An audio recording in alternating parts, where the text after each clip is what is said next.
They're good. I'm so relieved they're good.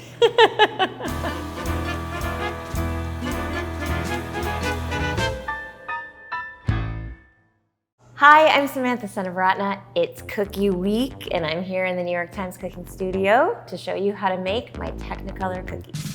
So these are shortbread cookies flavored with cinnamon and ginger, covered in a beautiful royal icing glaze, or you could even just drizzle some chocolate on it and call it a day. And you can switch them out with spices that you like more. They're very versatile. So we're gonna start by making our cookie. So I have my flour. I'm putting in ground cinnamon, ground ginger. I'm using freshly ground cardamom. I like it a little better, so I actually just crush the cardamom in a mortar and pestle and use that. You can absolutely use pre-ground cardamom if you prefer. This is just my preference. And a little bit of salt and some baking powder. This cookie's really easy, and you can make them way in advance. You can make the dough and freeze it well wrapped for months. You could even make the cookies unglazed and freeze those. So you can really break up the process and make it very simple. And now in our mixer, I have my room temperature butter, sugar. And when you mix the orange zest in with the butter and sugar, it just has a better chance of breaking apart and really flavoring the cookie. That's probably like 1.5 tablespoons, so I probably need another orange. Such a good smell. That's probably 2.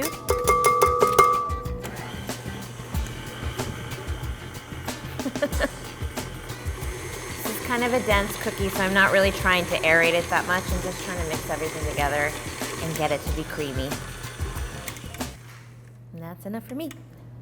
Room temperature, obviously, so that the butter doesn't stiffen up again. Put a little vanilla, all my favorite things. I really wanted to build a cookie that had a lot of things going on in it so that it could stand up to all that royal icing.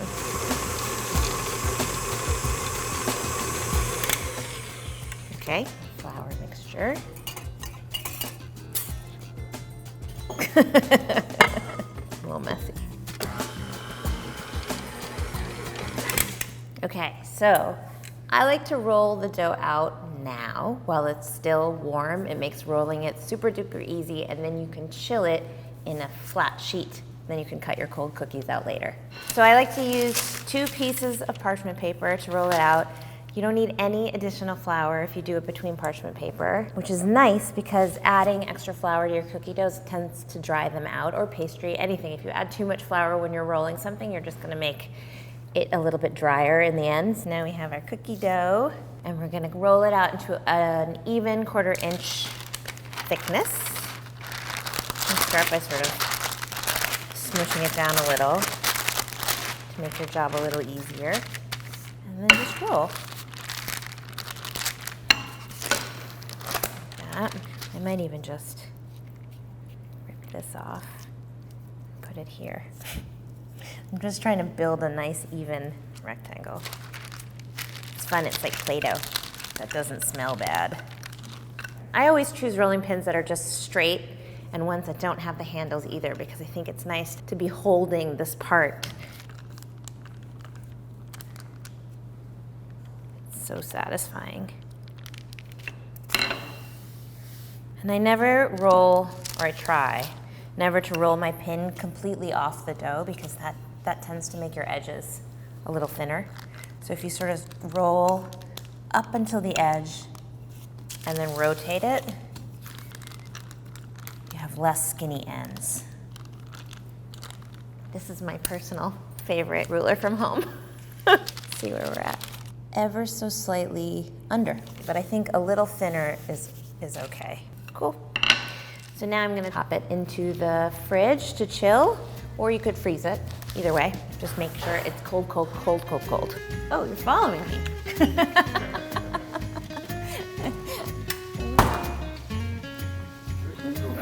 Where am I going?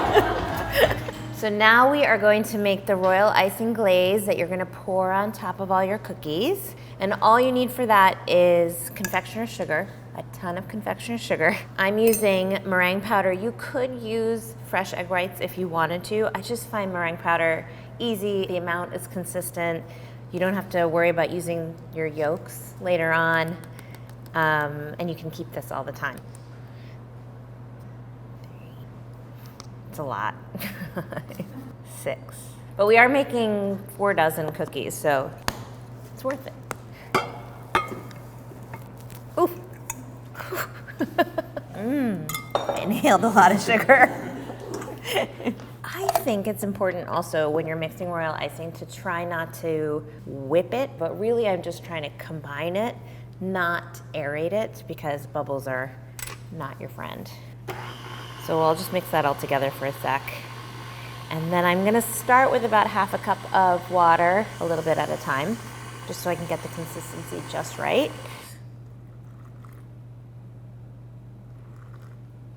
If you make it a little bit too loose, you can always add a little bit more confectioner's sugar, and if it's too thick, you can add a little bit of water. I think it's better to just start slow. So what we're looking for is a consistency that is pourable, and it should sort of, when you lift up your whisk and pour it in, it should fall back into itself in about 10 seconds. But also consider you're gonna mix it once you add the colors in and add additional water here and there, you're gonna continue to mix it. So maybe it's like 7 minutes total mixing. Looks beautiful, but it's very stiff. So when I do this, it's not gonna fall back into itself in 10 seconds. We gotta add more water. And just do it by hand. All right, let's do the test again.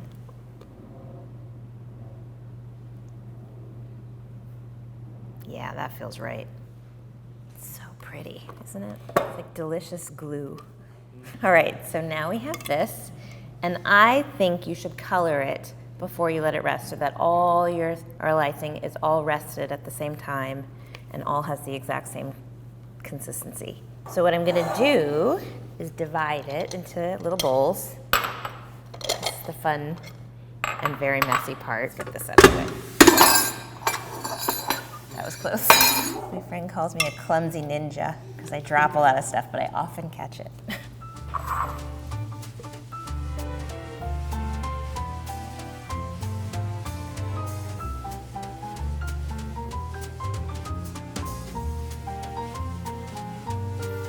Now we're gonna color all of these.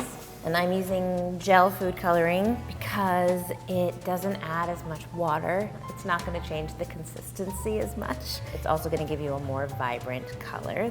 And you definitely wanna make sure that your coloring is not oil-based, because if it's oil-based, your royal icing will never set. But it's not scary at all, it's really fun. Not stressful, don't worry. And I wouldn't pause at this point. You kind of want to get this all done, cover these and set them aside because they will dry out. It'll fully dry after like 6 hours, but it'll start to get a little bit crusty and a little bit thick.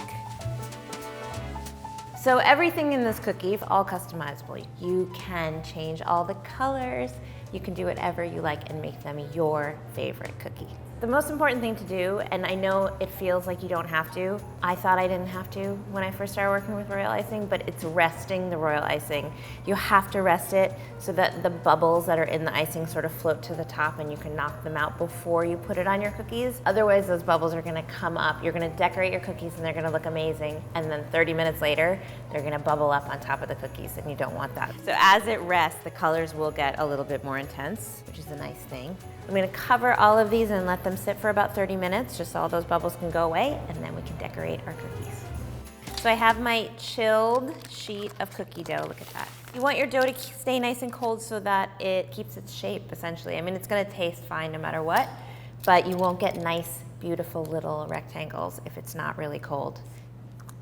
So we're doing 1 inch by 2.5 inch rectangles. It's a lot of butter in this dough, so it's gonna start to get soft pretty quickly. If at any point you feel like it's just bending out of shape and feeling too soft, you can pop it right back into the fridge, keep it on the sheet.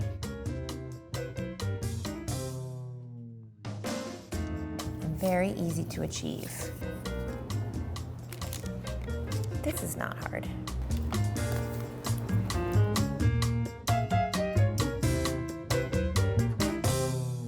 Okay, my cookies are cool. And I'm gonna set them up pretty close together so that I can pour my glaze on top. Put the back in here. So then we just need one extra bowl to create our mixed glaze.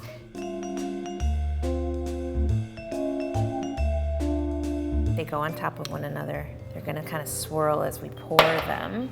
So this technique is essentially, we stole it from mirror glaze. So mirror glaze is usually made up of white chocolate and gelatin and sometimes condensed milk, and it's this really thin, runny glaze that people pour over cakes, and it sort of runs off and makes this beautiful pattern. So we sort of stole that technique. I'm gonna go side to side. It does put a pretty thick layer of glaze on your cookies, but it's quite pretty. You can also go back and fill in the holes. If you want them completely enrobed, you can do that. It looks really pretty when it starts to combine a little bit, but the stripes are nice too. It's so fun. You can go back in and connect the holes. Paring knife, sort of connect and swirl the bits that are naked. Fun.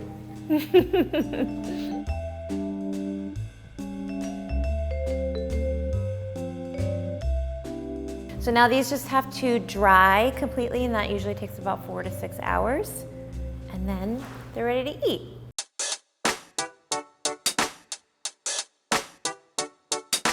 So here are my cookies already set and beautiful. They look so cute. Now I have a cup of tea too, because it's a perfect combination.